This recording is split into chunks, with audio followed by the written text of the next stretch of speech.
En esta presentación veremos la aceleración mediante hardware dedicado. En particular vamos a ver las implementaciones utilizando GPUs y FPGAs. Dentro de las GPU vamos a ver los dos paradigmas que más se utilizan, que son CUDA y OpenCL. Y dentro de FPGA veremos lo que se denomina High Level Synthesis, que es básicamente convertir código fuente en lógica programable. Esto se puede hacer mediante dos enfoques. Uno es generando un bloque de IP que es integrable a otros bloques, por lo tanto es algo orientado al hardware, o generando kernels en lógica programable, es decir, desde el software estos kernels de hardware son invocados y ejecutan el cómputo. Como introducción al tema, podemos decir que la aceleración por hardware consiste en implementar un algoritmo de procesamiento de señales en un dispositivo de cómputo que está específicamente optimizado para ejecutar ese algoritmo. Este concepto es una mejora respecto a la implementación de algoritmos en dispositivos de cómputo generales, como pueden ser los procesadores de una computadora o el procesador de un sistema embebido. La aceleración por hardware inicialmente se utilizaba mediante hardware específicamente diseñado, es decir, mediante ASICs, es decir, circuitos integrados específicamente diseñados para la aplicación. Hoy en día, por lo costoso tanto en tiempo como en dinero de implementar una ASIC, se prefiere emplear GPUs u FPGAs. El único caso en que actualmente se prefiere utilizar una ASIC es, por ejemplo, en el minado de criptomonedas. Por otro lado, si bien hay distintas implementaciones de este concepto de acelerar un algoritmo mediante hardware dedicado, se puede implementar de distintas maneras, mediante CUDA, OpenCL, etc. En todas, el denominador común es que hay un modelo de dispositivo de cómputo abstracto que de alguna manera abstrae los diferentes hardwares en los cuales se puede implementar el procesamiento, y por otro lado hay una interfaz de software estándar que unifica la forma de acceder. Es decir, desde el punto de vista del software, no importa qué hardware se esté utilizando, mientras cumpla con el paradigma se puede interactuar con ese hardware. Y a la inversa, yo puedo tener una gama de distintos hardwares para procesar el mismo software, con lo cual voy a tener una relación de costo-beneficio entre potencia de cómputo y obviamente costo del hardware. Como dijimos, uno de los hardware en los cuales se puede hacer aceleración es a través de las GPU, es decir, a través de las placas de video.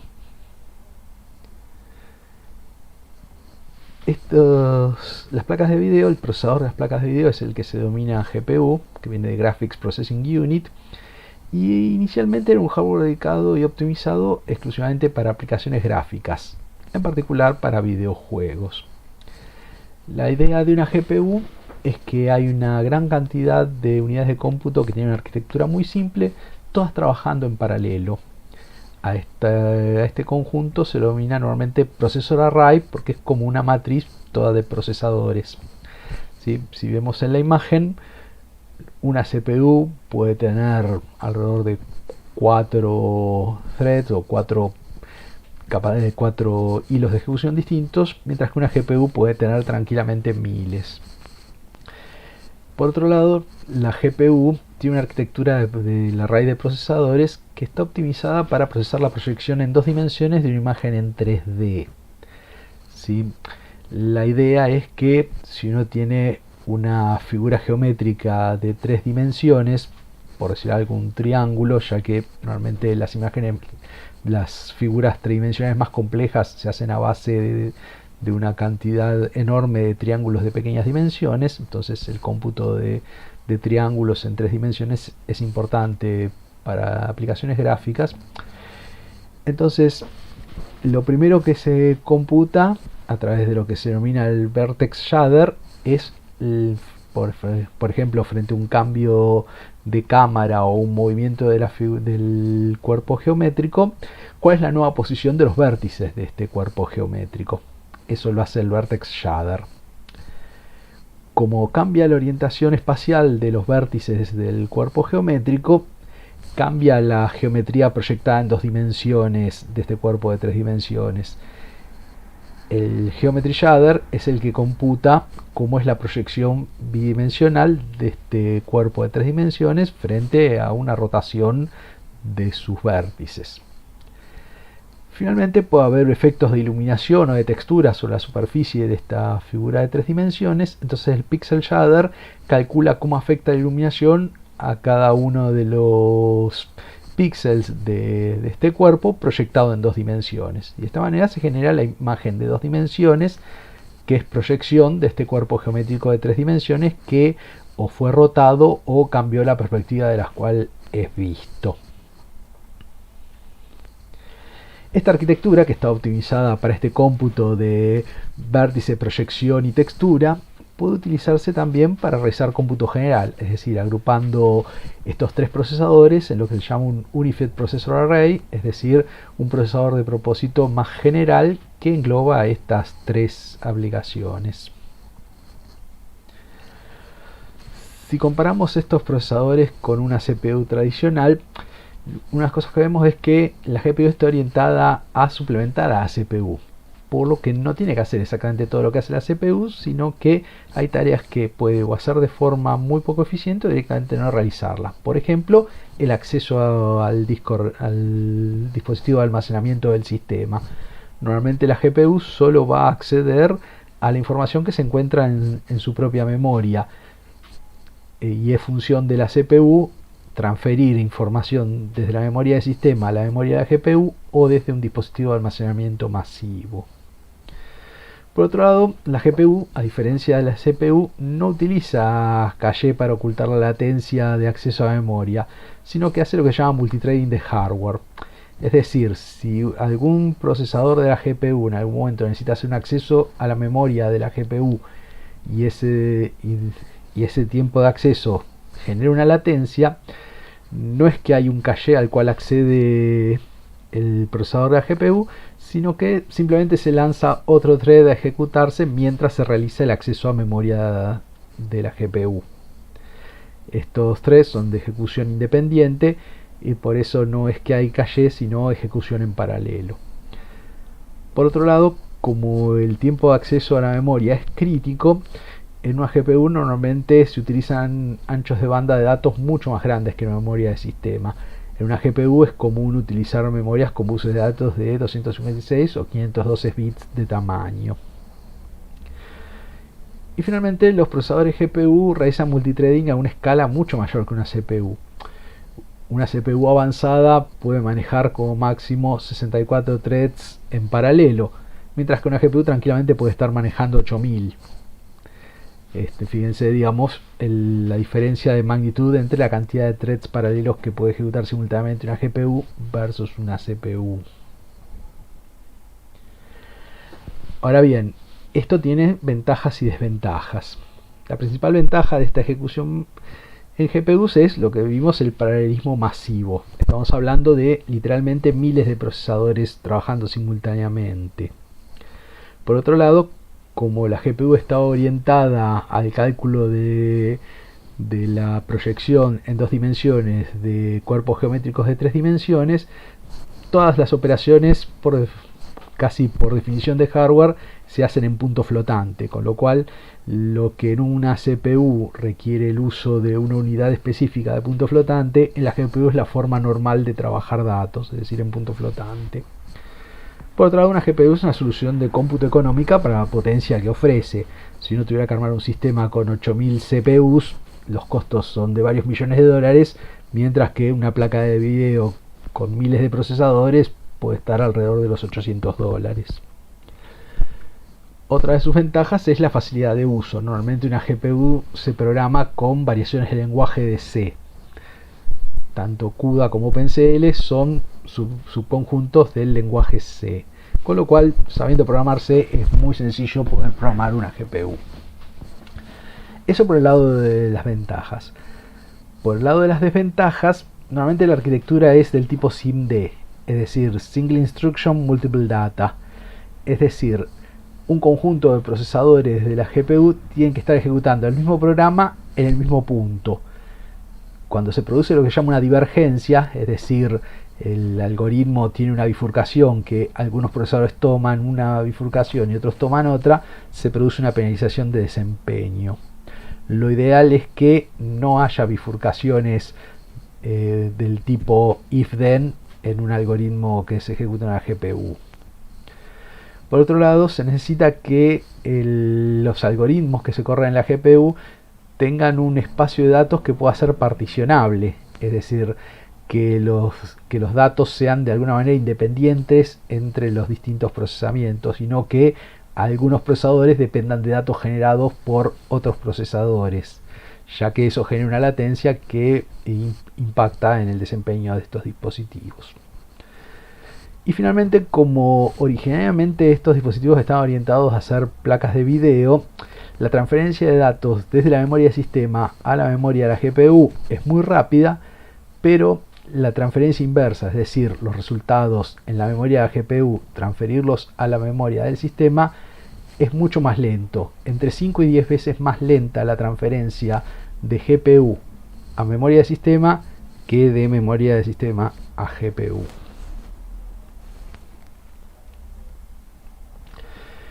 Particularmente vamos a ver dos arquitecturas de GPU, la arquitectura de NVIDIA y la de AMD.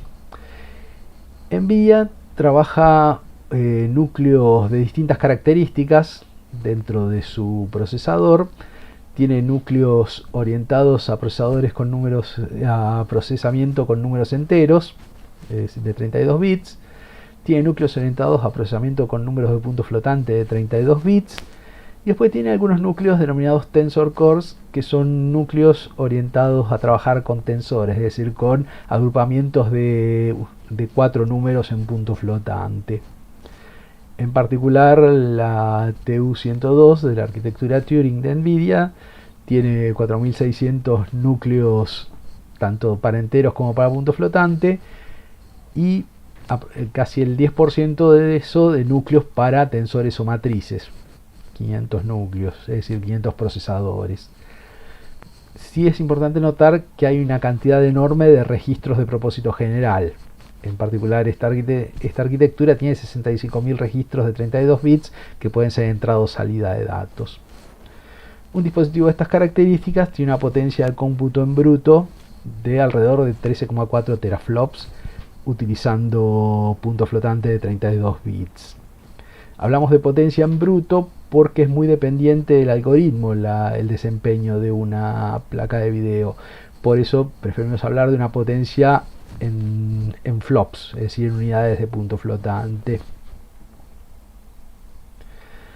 Otro ejemplo de arquitectura es la arquitectura AMD, RDNA son las placas Radeon, y AMD tiene un enfoque distinto. En vez de tener procesadores orientados a enteros, punto flotante y tensores o matrices, tiene grupos de procesadores separados para operaciones escalares, los SALU y SGPR, ALU de Arithmetic Logic Unit, es decir, el procesador, y GPR de General Purpose Register.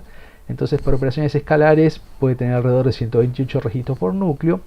Y por otro lado tiene núcleos orientados a operaciones vectoriales, es decir, a trabajar con grupos de valores simultáneamente. Entonces tiene unidades aritmético-lógicas vectoriales y registros vectoriales. Un registro vectorial, por ejemplo, es un registro en el cual se puede escribir simultáneamente 4 datos al mismo tiempo. ¿Sí? Fíjense que tiene, por ejemplo, 1024 registros vectoriales por cada núcleo, mientras que en registros escalares tiene 128, es decir, casi 10 veces menos. Una placa como puede ser la Radeon RX 7900 tiene 96 unidades de cómputo que generan en total alrededor de 6100 núcleos o procesadores. Esto hace que tenga una potencia de cómputo en bruto de 61 teraflops.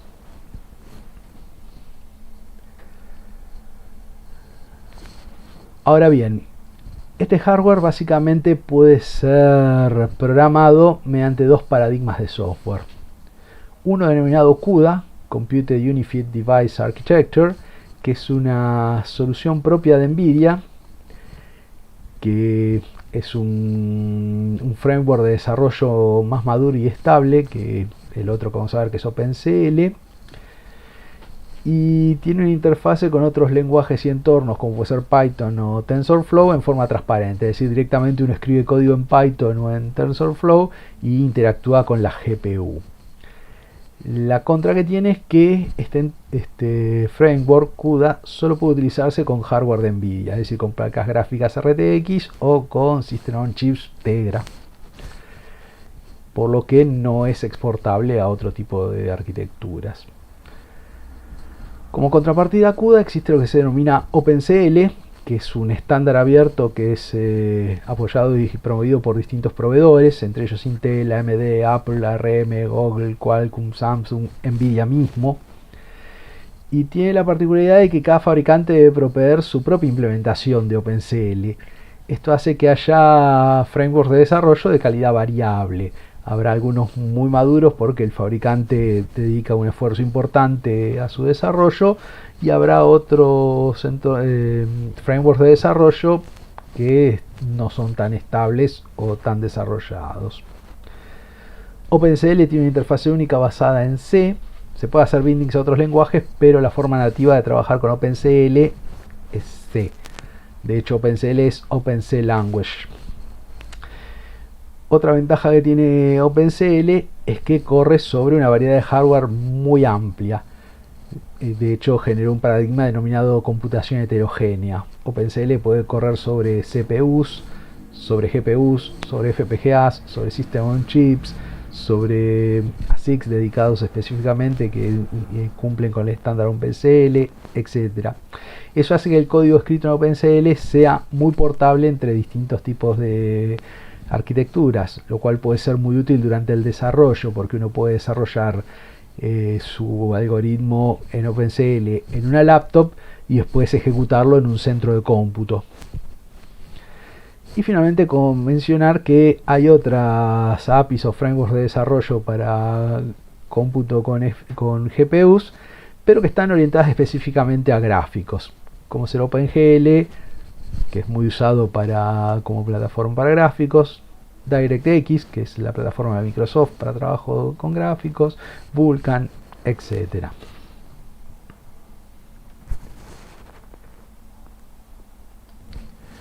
Ahora vamos a ver un poco más en detalle CUDA, es decir, el framework de desarrollo para las placas de Nvidia. CUDA tiene básicamente dos tipos de API. Una que se denomina de runtime, que es más simple pero tiene menos versatilidad y normalmente es más cara todo lo que es la inicialización y la gestión de memoria. Por otro lado, hay una API más avanzada que se denomina Driver API, que tiene un control mucho más granular sobre la inicialización, gestión de la ejecución y gestión de la memoria. Si vemos aquí en los ejemplos, vemos que en la Runtime API se hace un malloc, una copia de memoria de video, y se usa lo que se denomina un sincronismo.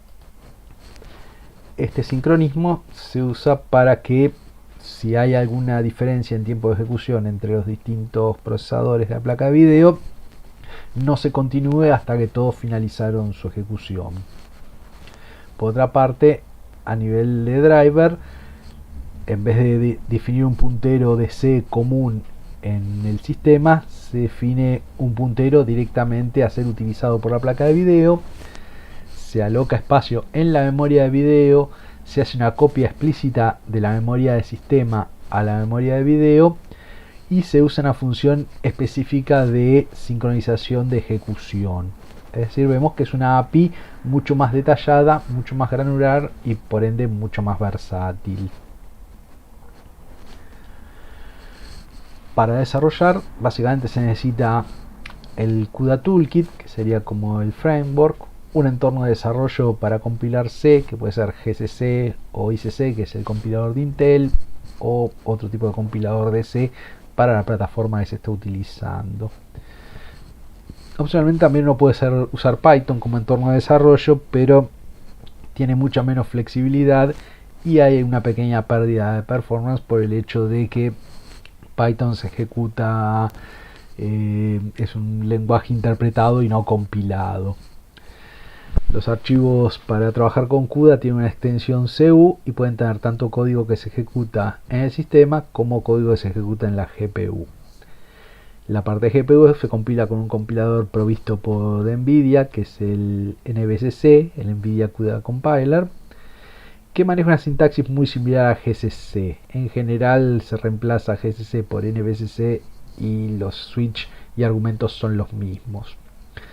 De hecho, CMake ahora tiene una extensión para compilar con NVCC que automatiza el proceso de compilado de aplicaciones en CUDA. El modelo de ejecución se basa en tener una CPU donde está instalada la placa de video, la GPU. A este sistema donde está instalada la placa de GPU se denomina host. Y un host puede tener varias GPU y cada GPU se denomina device. Es decir, el host sería la CPU y el device sería cada una de las GPU que hay en el sistema. Por otro lado, se pueden definir dos tipos de funciones. Unas denominadas tipo kernel, que reciben argumentos pero no generan resultados y se pueden ejecutar indistintamente en el host o en el device. Por otro lado, hay funciones tipo device que solamente pueden recibir parámetros que están definidos en otras funciones kernel o device. Pueden devolver resultados, pero solo se pueden ejecutar en un device. La idea es que las funciones tipo kernel realicen la gestión del cómputo en la CPU y las funciones tipo device se ejecuten específicamente en la GPU. Este es un ejemplo de un kernel de GPU. Esto lo que hace es lanzar dos instancias en paralelos y con una sincronización para continuar después de finalizar.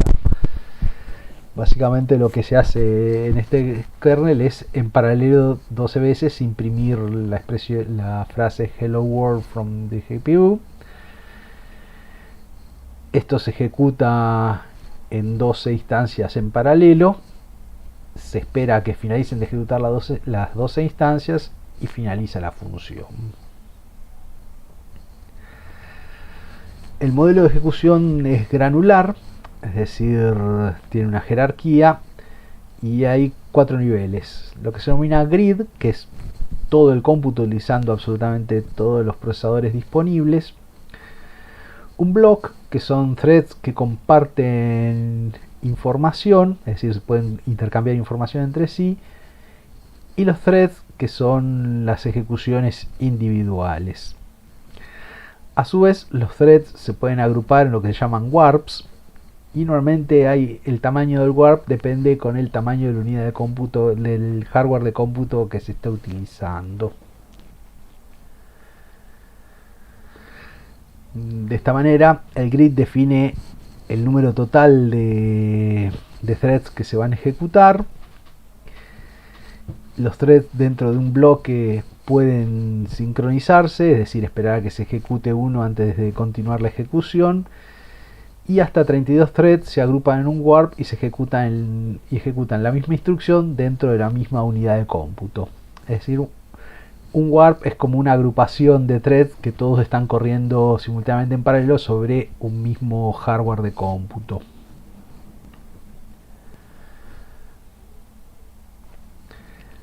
La distribución de la ejecución la vemos acá.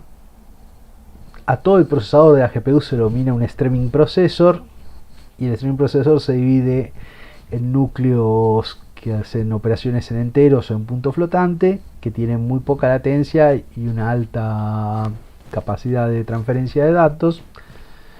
Un controlador de memoria que realiza los load store, es decir, la arquitectura es una arquitectura load store en la cual solamente se hacen operaciones entre registros, con lo cual primero hay que traer los datos de memoria al registro y después hay que llevarlos del registro a la memoria. Hay unidades de cómputo específico que realizan operaciones trigonométricas o matemáticas complejas en punto flotante. Y también hay, a partir de la arquitectura Turing, los que llaman tensor cores, que son núcleos optimizados para realizar operaciones con tensores o matrices en punto flotante.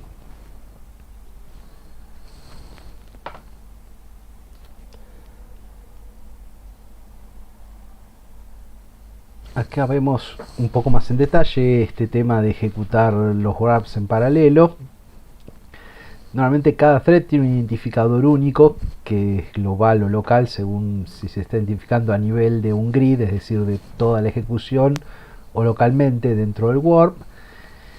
Y todos tres de un warp ejecutan la misma instrucción, por eso hay una convergencia y hay un solo program counter por warp. A su vez, los distintos warps, es decir, grupos de threads, pueden estar en distintos puntos de ejecución del programa, ya sea porque hubo un acceso a memoria, entonces se suspendió la ejecución de un warp, es decir, de un grupo de 32 threads, y se pasó a ejecutar otro grupo de 32 threads mientras se realiza el acceso a memoria que necesita el warp anterior.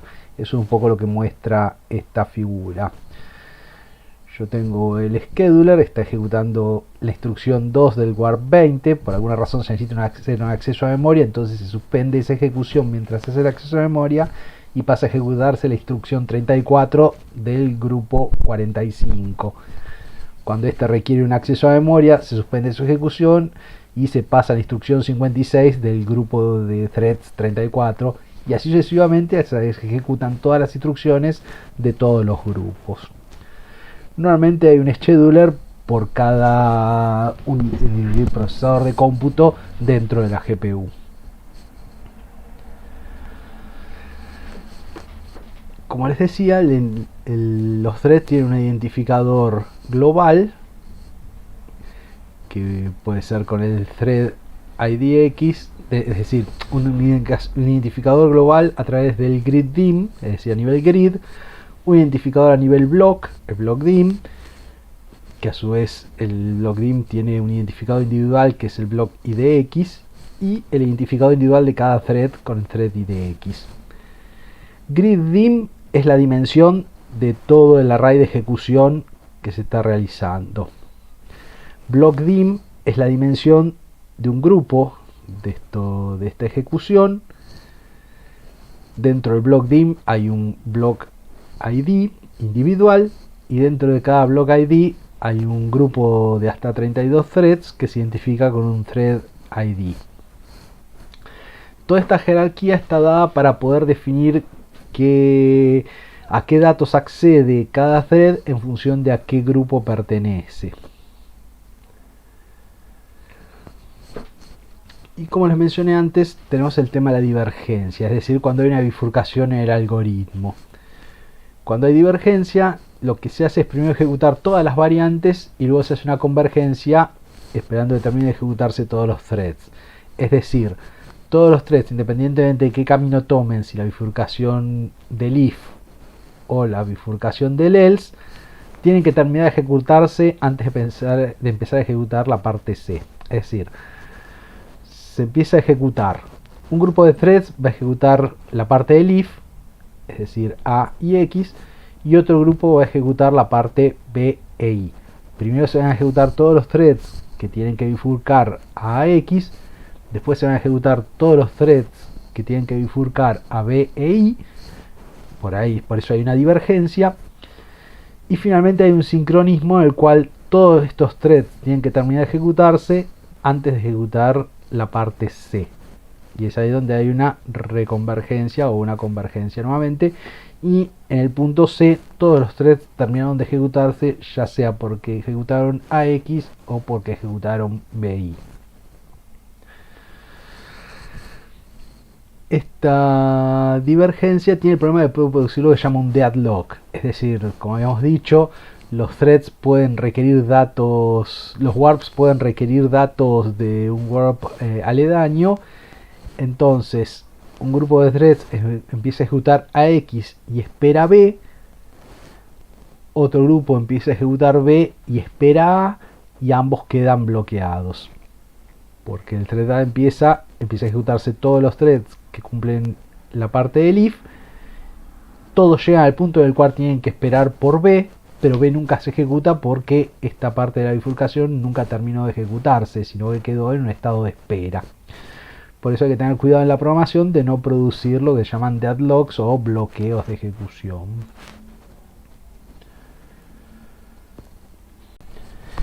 El otro estándar para trabajar con placas de video o GPUs es OpenCL.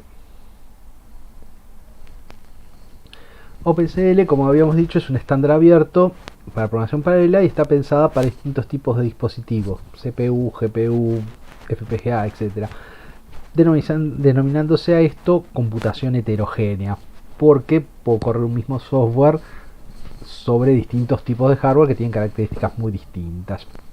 Como les mencioné, los dispositivos sobre los cuales puede correr OpenCL son o las CPUs o las GPUs, procesadores embebidos o de aplicación específica, System on Chip, etc.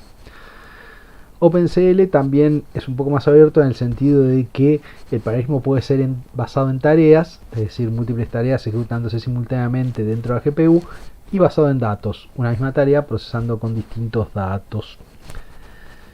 Presenta una abstracción que es totalmente independiente del hardware, es decir, hay un hardware abstracto que abstrae precisamente las diferencias que puede haber entre una CPU, una GPU o un System on Chip.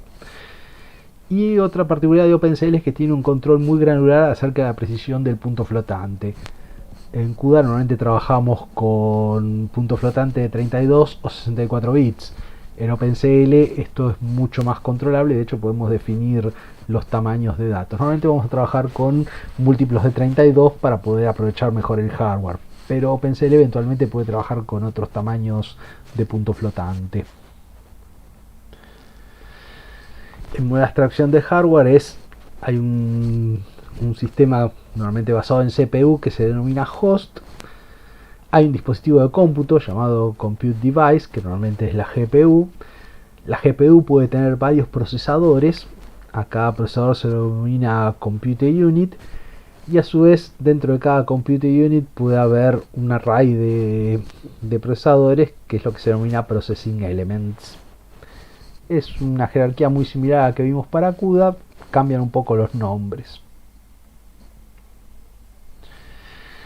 El host, estas son algunas definiciones. El host es el sistema basado en CPU e integra un dispositivo que es compatible con OpenCL, al menos un dispositivo, puede ser más de uno.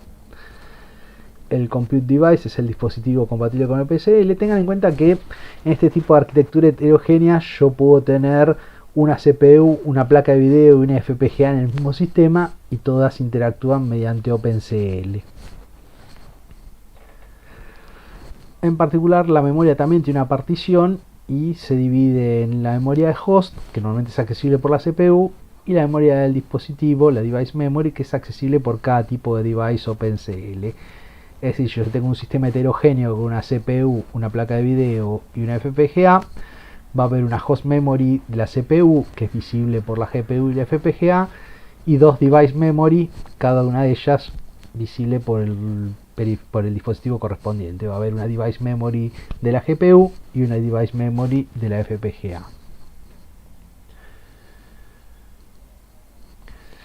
La idea en OpenCL es definir un dominio computacional de cierta dimensión n, normalmente la dimensión va a ser 2 o 1, y se ejecuta un algoritmo sobre cada elemento de ese dominio de dimensión n. Entonces tenemos acá un loop tradicional de multiplicación de A por B para obtener C. En OpenCL lo que se hace es ejecutar en paralelo cada una de estas multiplicaciones, mientras que en el loop de C tradicional se ejecutan en forma secuencial todas las multiplicaciones.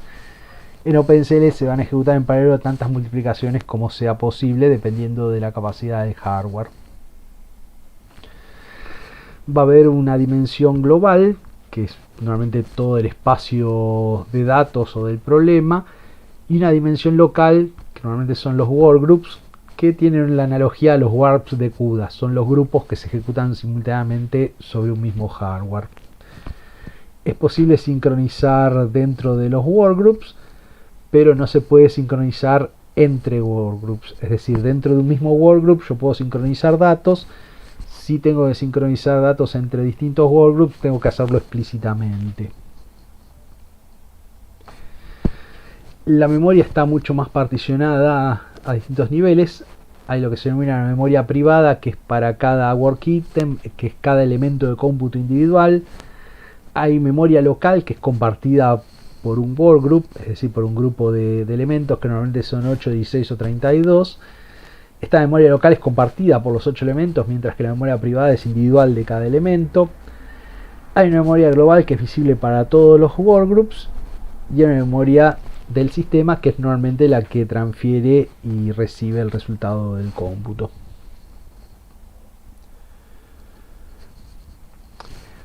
Para la ejecución se define lo que es un contexto, que es el entorno donde se ejecutan los programas. Los programas se denominan kernels. Se realiza la sincronización entre los distintos kernels, entre los distintos cómputos del kernel, y se gestiona la memoria. El contexto incluye la descripción de cada dispositivo, su memoria y lo que se denomina una command queue o una cola de comandos, porque los comandos a un dispositivo se envían en forma seriada y solamente se puede ejecutar el siguiente comando cuando finalizó la ejecución del anterior. Cada command queue está asociado a un dispositivo único dentro de un contexto, ya que normalmente la secuencia es una transferencia de memoria, una ejecución de kernel y una transferencia de memoria de regreso con los datos. Por eso la ejecución es seriada y por eso se usa una cola para enviar los comandos. Por otra parte, el software se divide en código host y código de dispositivo, device code, que es lo que normalmente también referenciamos como kernel. El host code se ejecuta en un host, es decir, en un sistema normalmente basado en CPU, y normalmente es el encargado de inicializar todo el sistema y generar el contexto. La compilación de lo que se ejecuta en los dispositivos es en tiempo de ejecución, porque se ejecuta device code en función del dispositivo que se utiliza. Es decir, tengan en cuenta que esto es computación heterogénea. Yo puedo tener un sistema en el que el host es una CPU y dos devices, uno una placa de video, una GPU, y el otro un FPGA. Entonces yo en tiempo de ejecución decido si el kernel se compila para ejecutarse en la GPU o se compila para ejecutarse en la FPGA.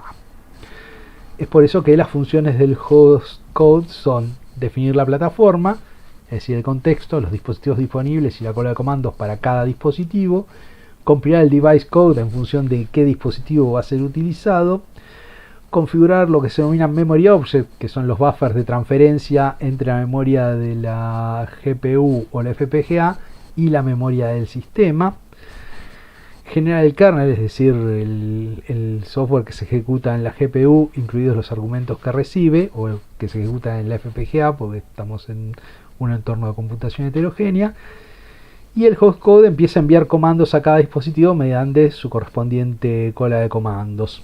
Normalmente la secuencia es una transferencia de datos, una ejecución de un kernel, una sincronización y una transferencia de datos de regreso.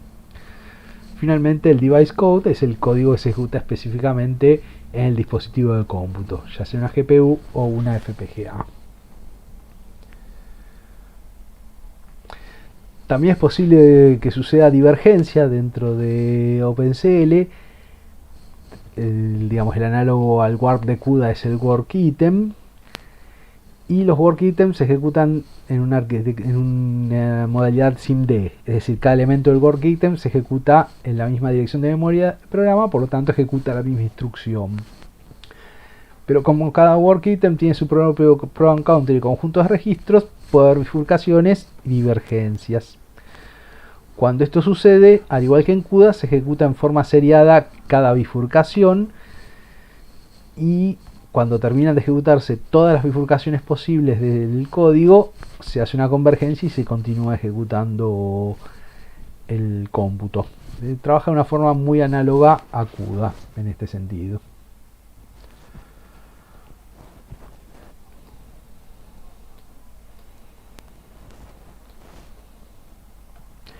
En este diagrama podemos ver un poco la vista más general de lo que sería un sistema basado que utiliza OpenCL. Hay una CPU, una GPU que generan un contexto. Este contexto está compuesto por los programas que se ejecutan tanto en el host como en la GPU, los kernels que se ejecutan en la GPU y la FPGA, los memory objects que normalmente son buffers o imágenes crudas, es decir, OpenCL puede trabajar con imágenes directamente, y las command queues, que son las que envían la secuencia de órdenes al dispositivo de cómputo, ya sea GPU u FPGA. Y la secuencia de ejecución normalmente es compilar el código para el dispositivo apropiado, transferir los datos y los argumentos para cada kernel y ejecutar el kernel.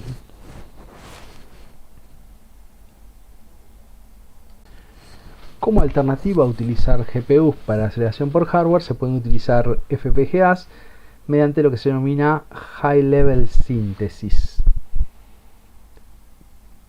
Por un lado, las FPGA pueden realizar procesamiento mediante distintos paradigmas. Uno de ellos es el productor-consumidor, es decir, hay una parte de la FPGA o externamente que genera datos.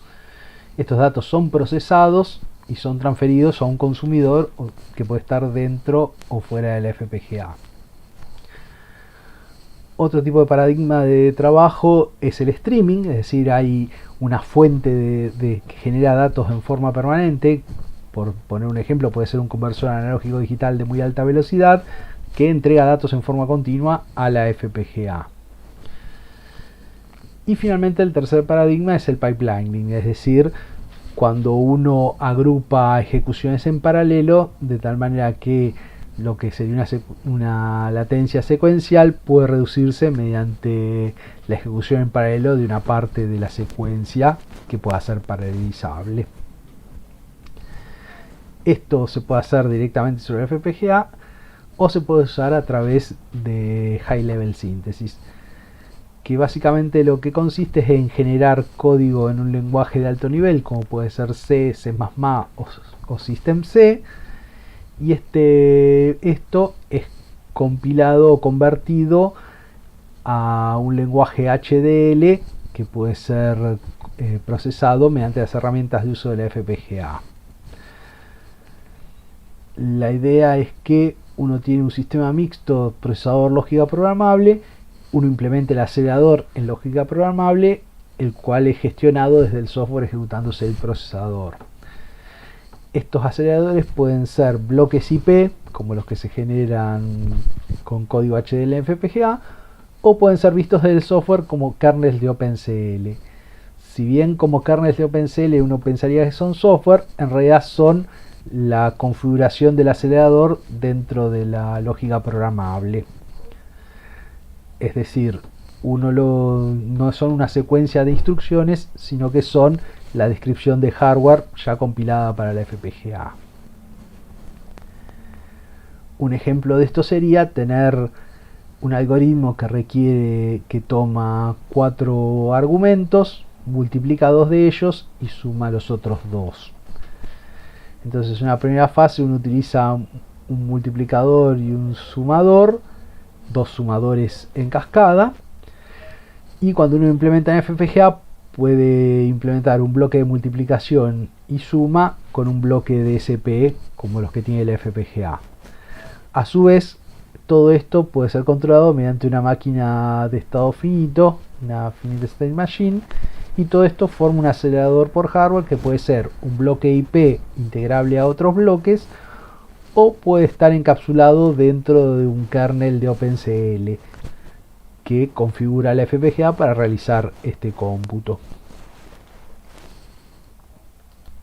De esta manera, la forma de trabajar con FPGAs se descompone en una High Level Synthesis utilizando las herramientas de vivado, lo cual termina generando una IP que se integra como un bloque, es decir, con interfase de entrada y salida, pues está orientado a hardware, o una High Level Synthesis utilizando la herramienta VITIS que genera un kernel de lógica programable y tiene un manejo muy similar a una GPU que se trabaja con OpenCL, por eso está más orientado a software. Cuando se utiliza High Level Synthesis de vivado para generar un bloque IP, básicamente se tiene un código o una función en C o C++ que termina convirtiéndose en un diseño RTL, en un lenguaje descriptor de hardware como puede ser VHDL o Verilog, el cual es implementable en FPGA. En particular, estos bloques pueden exportarse con 3 interfaces. La IPXAC, que es una interfase genérica que es independiente de la herramienta que se utiliza y que es útil para exportar el acelerador a otro conjunto de herramientas como pueden ser las de Mentor Graphics. Si no, la otra opción es importarlo como un bloque IP, un IP Core, que es el formato estándar para integrarlas en un proyecto dentro de las herramientas de Xilinx. O si no, este acelerador se puede exportar como un bloque sysgen, el cual se puede utilizar dentro de Simulink en MATLAB para lo que se llama una cosimulación hardware-software. Es decir, uno usa Simulink en MATLAB y una parte del cómputo se realiza dentro del FPGA. El flujo de diseño con esta herramienta es desarrollar código en C, el test bench para probar que funciona, se realiza una verificación funcional, se realiza la síntesis. Todo esto es código C que termina convirtiéndose en una descripción de hardware. Y finalmente este código HDL, que es una descripción de hardware, se compila con las herramientas para HDL, termina generando un bitstream que es utilizado por la FPGA. Por otra parte, cuando uno utiliza el High Level Synthesis de BITIS, que está orientado a software, lo que uno hace es utilizar una herramienta que convierte una función de C, C++ o OpenCL a un diseño RTL que es implementable en lógica programable mediante el siguiente flujo de diseño. Uno compila, simula y depura el código en C, lo optimiza, se convierte ese código a un diseño RTL en Verilog, se verifica y ese bloque en particular genera un archivo XO con la implementación. Es decir, en vez de generar un bloque con una interfase de entrada-salida, se genera algo parecido a un kernel de OpenCL. ¿Sí? Por eso finalmente se tienen archivos en formato XO que pueden ser código RTL, una función de C++ compilada a través del entorno de High Level Synthesis, o puede ser una función de OpenCL compilada a través de la herramienta OpenCL. Todo esto genera archivo con extensión XO que es compilado para la plataforma específica, es decir, para el FPGA específica en la cual se va a usar, y genera un archivo .bin muy similar al bitstream que se utiliza para configurar la FPGA. Este tipo de diseño se utiliza en un sistema basado en procesadores, es decir, tengo que tener un procesador, bus, periféricos, corre un sistema operativo que es el que administra la ejecución del kernel, y hay tres tipos de interfaces. Una que es una memoria, en la cual yo transfiero datos desde hacia una memoria, que puede ser DDR o block RAM del FPGA. Un streaming, en el cual se transfieren datos desde o hacia otro acelerador, o algo que genera o consuma datos, como puede ser un adquisidor de video o una salida HDMI, cosa muy común cuando se hace procesamiento de imagen. Finalmente, como registros, en el cual el acelerador se mapea como un periférico dentro del bus de periféricos del sistema, y la transferencia de datos se realiza como cualquier periférico mediante una operación de lectura o escritura sobre el bus de datos. Todo esto controlado desde la CPU y normalmente con un sistema operativo de alto nivel como Linux. Finalmente, el código que se ejecuta en el procesador de este sistema utiliza OpenCL para gestionarlo, y el acelerador, que si bien es un dispositivo de hardware en lógica programable, se abstrae a un device, y el código que lo gestiona se ejecuta en el host, que es el procesador del sistema.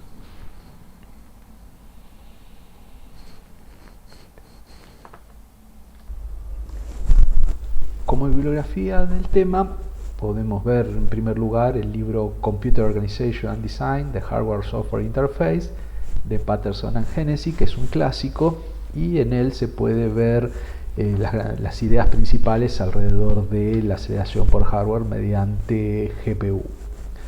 Después, yendo específicamente a la arquitectura de las GPU de NVIDIA, por ejemplo, se puede ver el NVIDIA Turing GPU Architecture White Paper, que es básicamente la descripción de la arquitectura Turing, que es una generación de placas de NVIDIA.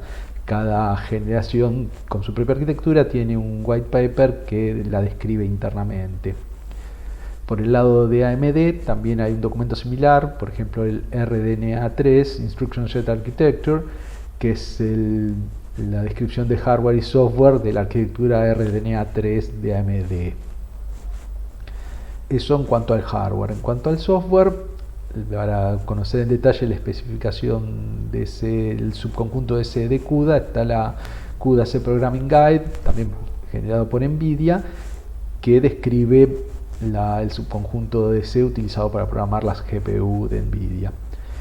Y por el lado de la arquitectura heterogénea de OpenCL está la OpenCL Guide, que es producida por el Khronos Group, que describe en líneas generales cómo es la implementación de OpenCL que deben cumplir todos los dispositivos, ya sean CPUs, GPUs, FPGAs, etc. Y finalmente, para la aceleración por hardware utilizando FPGAs, está la VTIS High Level Synthesis User Guide, que es generada por Xilinx, y ahí se describe en detalle cómo hacer aceleradores por hardware, ya sea siguiendo utilizando la herramienta Vivado, es decir, para generar bloques IP integrables a un proyecto, o ya sea utilizando las herramientas de VTIS para generar un kernel accesible por software a través de la interfase de OpenCL.